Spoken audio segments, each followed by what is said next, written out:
ये जो चुनाव हो रहा है ये संविधान बचाने का चुनाव है। ये हिंदुस्तान का संविधान है, इसको बीजेपी और आरएसएस खत्म करना चाहते हैं, बदलना चाहते हैं, फेंक देना चाहते हैं। और कांग्रेस पार्टी, इंडिया गठबंधन इस संविधान की रक्षा कर रहा है, इसको बचाने की कोशिश कर रहे हैं। जो भी हिंदुस्तान के आदिवासियों को मिला है, दलितों को मिला है, पिछड़ों को मिला है, आपके जल, जमीन, जंगल का जो हक है वो सारा का सारा इस संविधान ने आपको दिया है। नरेंद्र मोदी चाहते हैं कि इसको परे किया जाए और उनका पूरा का पूरा राज हो और आपके जो अधिकार हैं वो आपसे छीने जाए। ये उनका लक्ष्य है और हम उनको रोकने की कोशिश कर रहे हैं। भाइयों और बहनों, चाहे वो पब्लिक सेक्टर हो, चाहे वो रिजर्वेशन हो, चाहे वो शिक्षा हो, स्वास्थ्य हो, जो भी आज आदिवासियों को, दलितों को, पिछड़ों को मिलता है वो इसके कारण मिलता है। और बीजेपी के नेताओं ने साफ बोल दिया है कि अगर वो चुनाव जीतेंगे तो वो इस किताब को बदल के परे कर देंगे। इसीलिए उन्होंने 400 सीट का नारा दिया था।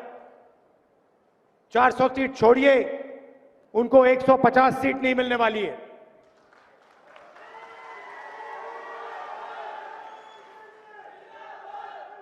उनके अलग अलग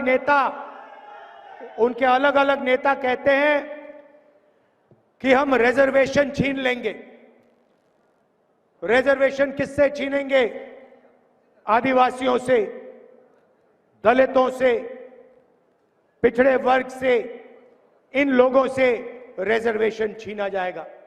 और मैं आपको स्टेज से कहना चाहता हूं, रिजर्वेशन को छीनने की बात छोड़िए, हम रिजर्वेशन को 50% से आगे बढ़ाने वाले हैं।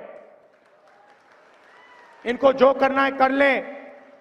ये जो 50% का लिमिट लगा रखा है, कोर्ट ने लिमिट लगा रखा है, इस लिमिट को हम हटा देंगे, परे कर देंगे और गरीबों को, पिछड़ों को, दलितों को, आदिवासियों को जितनी रिजर्वेशन की जरूरत है उतनी रिजर्वेशन हम देने जा रहे हैं। भाइयों और बहनों, आप देखिए, आपने देखा होगा कि ये जो प्रेस वाले हैं ये आदिवासियों की बात कभी नहीं करते। सही बात है ना? ये अंबानी जी की शादी दिखा देंगे, बॉलीवुड दिखा देंगे, नाच गाना दिखा देंगे, मगर आदिवासियों पे अत्याचार होगा, आपकी बच्चियों पर बलात्कार होता है, आपकी जमीन छीनी जाती है,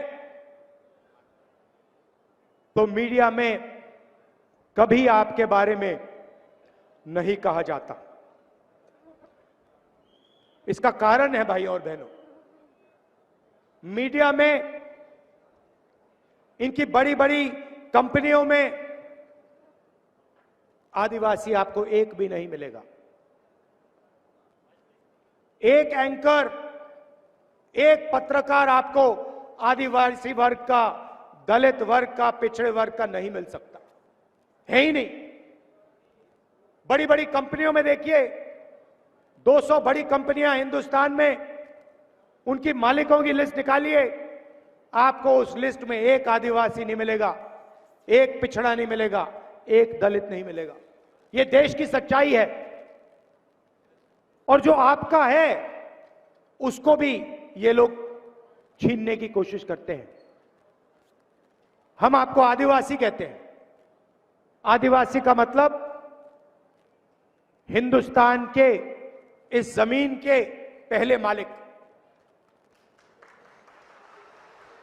अगर आप इस जमीन के, इस जंगल के पहले मालिक हो, अगर हम आपको आदिवासी कहते हैं, तो उस जंगल का, जमीन का अधिकार सबसे पहले आपको मिलना चाहिए। हमने आपको जमीन अधिग्रहण बिल दिया, फॉरेस्ट राइट एक्ट दिया, पेशा कानून दिया, और जो भी हम करते हैं आपके लिए, आपके हक के लिए, जैसे इनकी सरकार आती है उसको रिवर्स कर देते हैं, उल्टा कर देते हैं। भाइयों और बहनों, हिंदुस्तान की सरकार को 90 लोग चलाते हैं, आईएएस अफसर हैं, पूरा का पूरा बजट वो बांटते हैं।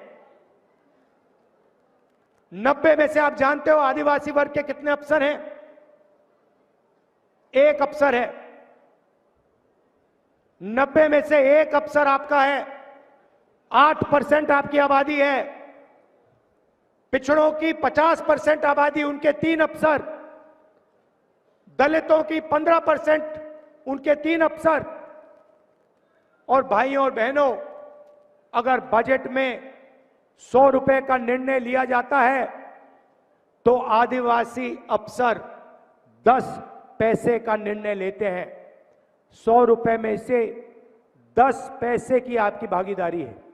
आपके लोग ना मीडिया में दिखेंगे, ना कॉर्पोरेट इंडिया में दिखेंगे, ना बड़े बड़े अस्पतालों को चलाते हुए दिखेंगे, ना बड़े कॉलेज यूनिवर्सिटी को चलाते हुए दिखेंगे।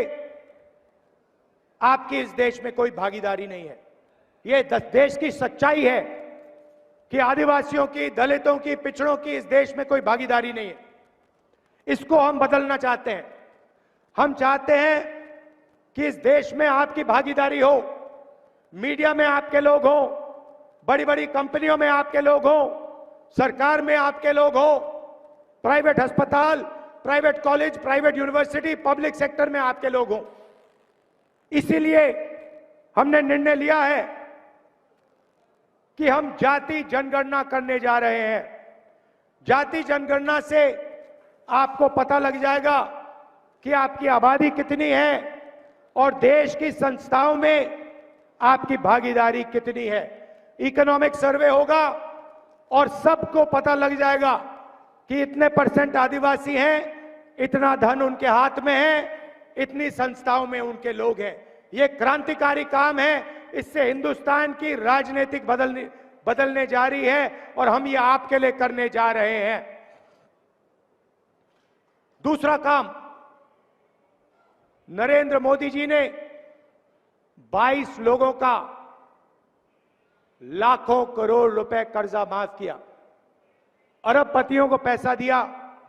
हमने मन बना लिया है कि अगर वो अरबपतियों को पैसा दे सकते हैं तो हम दलितों को, आदिवासियों को, पिछड़ों को, गरीब जनरल कास्ट के लोगों को पैसा दे सकते हैं।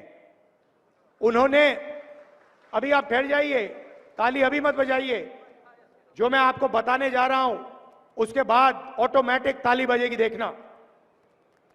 भाइयों और बहनों, उन्होंने 22 अरबपति बनाए, हम करोड़ों लाखपति बनाने जा रहे हैं। महालक्ष्मी योजना, हिंदुस्तान के सारे गरीब परिवारों की लिस्ट बनेगी। हर गरीब परिवार में से एक महिला चुनी जाएगी। आदिवासी परिवार, दलित परिवार, पिछड़ों के परिवार, किसानों के, मजदूरों के, गरीब जनरल कास्ट के परिवार, हर परिवार में से एक महिला का नाम चुना जाएगा और उस महिला के बैंक अकाउंट में हम 10,000 रुपए नहीं, 30,000 नहीं, 50 नहीं, 70,000 नहीं, 80,000 नहीं, 90,000 नहीं, 1 लाख रुपया उसके बैंक अकाउंट में हम डालने जाएंगे। बजी ना ताली? 1 लाख रुपए हर गरीब परिवार के बैंक अकाउंट में जाएगा।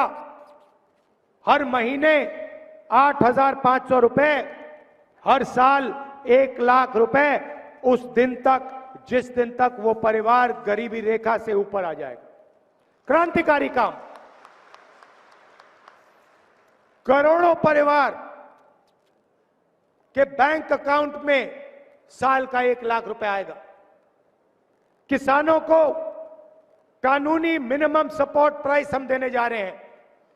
आपको अनाज के लिए, शुगर केन के लिए, धान के लिए, जो भी आप उगाते हो उसके लिए कानूनी मिनिमम सपोर्ट प्राइस, मतलब कम से कम दाम आपको गारंटी करके कानून दिलवाएगा। जैसे ही सरकार आएगी वैसे ही हम किसानों का कर्जा माफ करने जा रहे हैं। सारे के सारे किसानों का कर्जा माफ। और आदिवासी युवाओं के लिए, दलित पिछड़े वर्ग के युवाओं के लिए, गरीब जनरल कास्ट के युवाओं के लिए हम एक नई योजना लाए हैं, पहली नौकरी पक्की। मोदी जी ने झूठ बोला, 2 करोड़ रोजगार देने की बात की, नोटबंदी लागू की, गलत जीएसटी लागू कर दी, छोटे दुकानदारों को, स्मॉल और मीडियम इंडस्ट्री वालों को खत्म कर दिया, बंद कर दिया। देश में 45 साल से सबसे ज्यादा बेरोजगारी है। आपके लोग मध्य प्रदेश से गुजरात जाते हैं मजदूरी करने, इसीलिए हम ये योजना ला रहे हैं।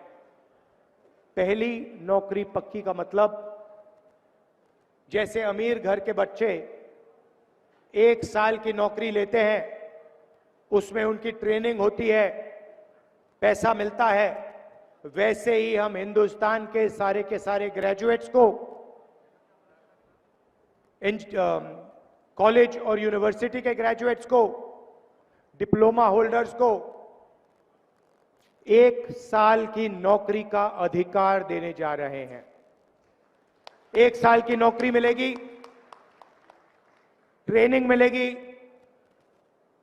और 1 साल के 1 लाख रुपए हर युवा के बैंक अकाउंट में हम डाल देंगे, 8,500 रुपए महीने के।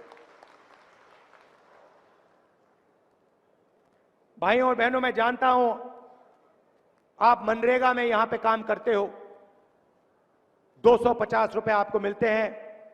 चुनाव के एकदम बाद 400 रुपए आपको मनरेगा के लिए मिलने जा रहे हैं। और आशा और आंगनवाड़ी की जो महिलाएं हैं, उनकी आमदनी हम दुगनी करने जा रहे हैं।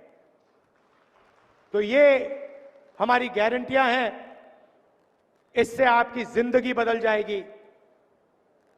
घर में पैसा आएगा। सोचो, 1 लाख रुपए आदिवासी महिलाओं के बैंक अकाउंट में जाएगा।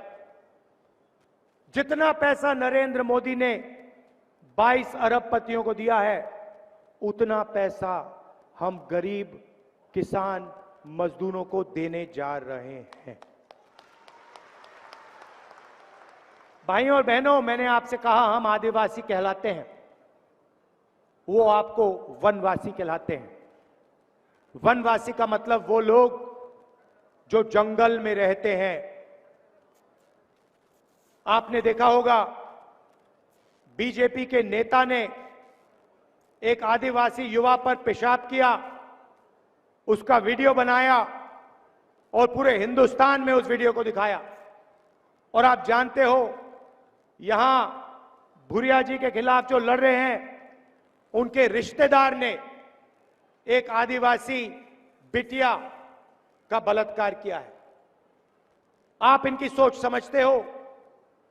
ये चाहते हैं कि आप आगे ना बढ़ो, ये चाहते हैं कि आपके बच्चे इंजीनियर, डॉक्टर, लॉयर ना बने, ये आपकी जमीन छीनना चाहते हैं, संविधान छीनना चाहते हैं, रिजर्वेशन लेना चाहते हैं। इनको रोकना है, एक साथ हमें लड़ना है, संविधान को बचाना है। आपकी जमीन, आपकी जंगल, आपका जंगल और आपका जल, इन सब चीजों की रक्षा करनी है।